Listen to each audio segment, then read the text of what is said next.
Now, Supreme Court has dismissed Union Government's curative petition seeking additional compensation from Union Carbide Corporation by reopening the settlement in the Bhopal gas tragedy case.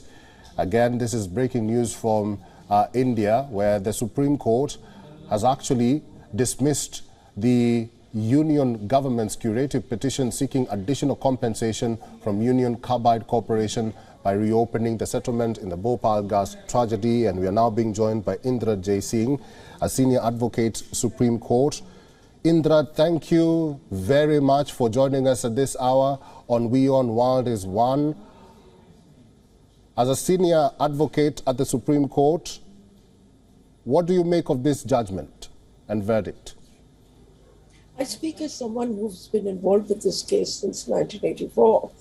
And it's not just disappointing as a judgment, but it's also disappointing as the inability of the Indian legal system to deal with mass torts. This was the fear that we had all along, that the Indian legal system has no experience with mass torts. But more to the point, the judgment ignores the fact that all mass tort claims are basically reopenable, especially in this case because the injuries that were caused were intergenerational.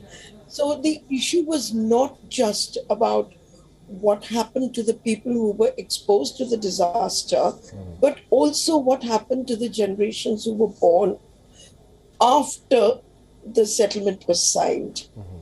Because as I told you, that was the nature of the injury, that was the nature of the chemical to which they were exposed. So it's hugely disappointing that the Supreme Court has treated it as if it were an ordinary agreement between two consenting parties. No, this was a mass claim under a statute, and it should have been dealt with very differently. At the end of the day, the victims have been left destitute. It's also very shocking that to the extent that the court condemns the government of India for not having taken the requisite insurance, I'm in agreement with the judgment of the court. Right. Let me ask you this, Indra. This case was very important for the survivors. How do you think they will take this verdict? I don't think we've seen the end of this legal battle. You must understand that, if I'm not mistaken, the Agent Orange case in the United States also went on for several decades. That's the nature of the case. There will always be claims for reopening, maybe from people who were not even born when the settlement was signed, asking these kind of questions and how come you settled it without understanding what was the nature of the injury. And Dow Chemicals as successor to Union Carbide is liable to answer these questions. Right. Indra, the centre has been insisting that the enormity of the actual damage caused to human lives and the environment could not be assessed properly at the time of the settlement in 1989. Do you agree with the centre? Yes. It's not only the environmental damage which could not be assessed, it's also the damage to human body. It's also the nature of the disease which could not be assessed. And by the way, the Supreme Court, I'm sure, was made aware of the fact that some of these claims and some of the petitions are still pending. What happens to those petitions? So the judgments on all aspects surprises me a lot. It really seems as if India has learned nothing from the world's largest industrial disaster. I'll allow you to have a cup of water as we continue with this discussion. The Supreme Court, if you're just joining us on We On World is One, the Supreme Court has made its verdict and pronouncements on the centre's curative plea seeking an additional 7,844 crore rupees from Union Carbide Corporation successor firms to extend higher compensation to the victims of the 1984 Bhopal gas tragedy that killed over 3,000 people and caused environmental damage. And I'm talking to Indra, who's a senior advocate at the Supreme Court. Indra, what do you make of this case and verdict and ruling when it comes to compensation?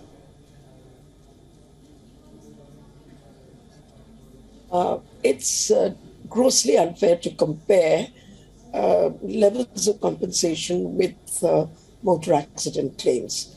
In any event, even motor accident claims in India are not fairly compensated at all. As I said, there is no comparison with the nature of the injury and the causative event which caused these injuries, and all these factors should have been taken into consideration. The compensation is grossly unfair. The critical issue is the amount agreed was based on the understanding that only 3,000 people had died, whereas more than 16,000 people have admittedly died. It was also based on the understanding that not more than 120,000 people were injured, whereas now we know it was more than 4 lakhs. Finally, Indra, it was one of the world's worst industrial disasters. Were there any lessons learned from this tragedy? What has been the response from Dow Chemicals and earlier Union Carbide over the years? Is that a question to me? Yes. Unfortunately, no. And I would say not only has India not learned the lesson, the world has not learned the lesson. Because as you know, there is still no trans-border treaty formulated by the United Nations to deal with injuries caused by multinational corporations operating in the third world countries. This was one of the major issues in the case. And how does the court deal with it? It doesn't deal with it. There is also no multi-nation treaty on business and human rights. We have principles, but there is no treaty. So the answer to your question is not only has India not learned the lessons, the world has not learned the lessons.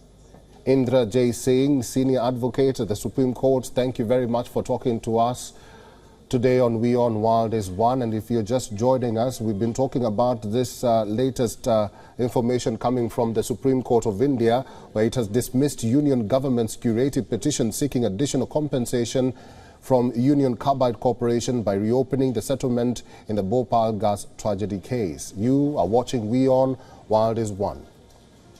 We On is now available in your country. Download the app now and get all the news on the move.